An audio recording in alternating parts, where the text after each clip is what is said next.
Президент Украины Петр Порошенко заявил, что Киев находится в состоянии войны с Россией. Между тем, на востоке Украины действует режим прекращения огня, введенный в феврале по итогам переговоров на высшем уровне. Такое заявление украинский президент сделал в интервью BBC.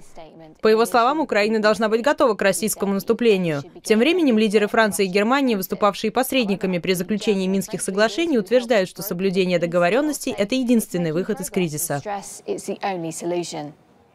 Wir haben die volle gemeinsame Überzeugung, dass alles daran gesetzt werden muss, diesen Plan von Minsk zu implementieren. Wir sehen keine andere Version und Variante, voranzukommen. Und wir sehen, dass es zum Teil mühselig ist, dass es ein schwieriger Prozess in kleinen Schritten ist. Aber es gibt auch kleine Erfolge. Nous nous sentons engagés, la chancelière et moi-même, après les accords de Minsk.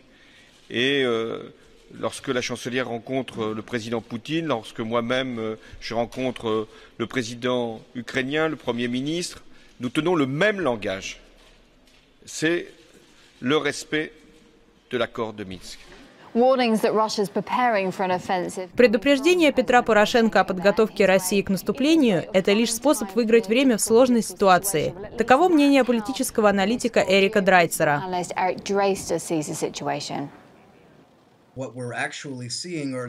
Эти заявления связаны с опасной ситуацией, в которой оказалось украинское правительство и президент Порошенко. С одной стороны, экономика страны разваливается, с другой идет война, в которой он не может победить, и он об этом знает.